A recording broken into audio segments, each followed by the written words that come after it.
घाणेरडे इशारे करत होते. मला पाहून जोरात जोरात अल्लाहू अकबर करायला लागले आणि मला पाहून शिव्यागाळ करणं, तुला मारून टाकू, हे माझ्यावर चुकलं, माझ्या जातीवर शिवी केली. नमस्कार. या क्षणाची सर्वात मोठी बातमी. नवनीत राणांच्या सभेत तुफान राडा. लोकांनी फेकल्या राणांच्या अंगावर खुर्च्या. 2 गटात तुंबळ हाणामारी. राजकीय वर्तुळात एकच खळबळ. सविस्तर माहितीसाठी हा व्हिडिओ शेवटपर्यंत नक्की पहा. दरम्यान माजी खासदार नवनीत राणा यांच्या प्रचार सभेदरम्यान अमरावतीत मोठा राडा झाला असून दर्यापूर विधानसभा मतदारसंघातील खल्लार या गावात तुफान राडा झाला आहे. या संदर्भात मिळालेल्या माहितीनुसार काही लोकांनी माजी खासदार नवनीत राणा यांच्या अंगावरती खुर्च्या फेकल्या, अर्वाच्य भाषेमध्ये शिवीगाळ केली, त्यामुळे हा वाद निर्माण झाला. दरम्यान शनिवारी रात्री नवनीत राणा या दर्यापूर मतदारसंघामध्ये प्रचारासाठी आल्या होत्या. खल्लार या गावात युवा स्वाभिमानी पक्षाचे उमेदवार रमेश मुंदेले यांच्या प्रचारासाठी नवनीत राणा यांच्या प्रचार सभेचं आयोजन करण्यात आलं होतं आणि याच प्रचार सभेवेळी हा गोंधळ झाला असून 2 गटामध्ये तुंबळ हाणामारी झाली आहे. महत्त्वाची बाब म्हणजे स्वतः माजी खासदार नवनीत राणा यांच्या अंगावरती देखील अल्पसंख्याक समुदायाकडून खुर्च्या फेकण्यात आल्या, त्यांच्यावरती अर्वाच्य भाषेत शिवीगाळ करण्यात आली. एवढंच नाही तर यावेळी अल्लाहू अकबरचे नारे देखील देण्यात आले.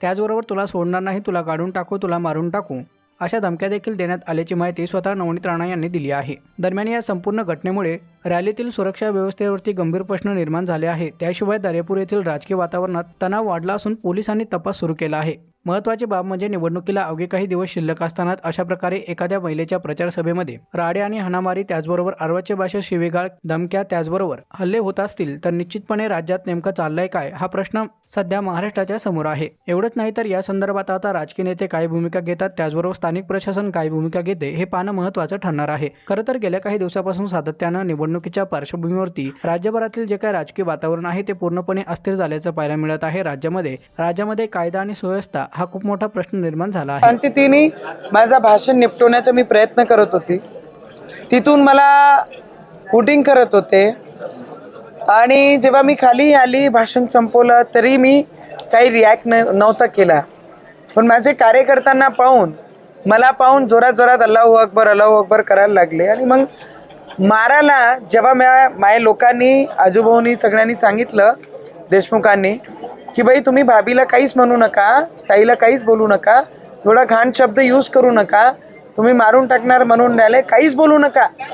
त्यांचं भाषण संपलं की आम्ही जाणार आहे आणि त्यांनी एवढंच म्हटलं फक्त की आम्ही जाणार आहे.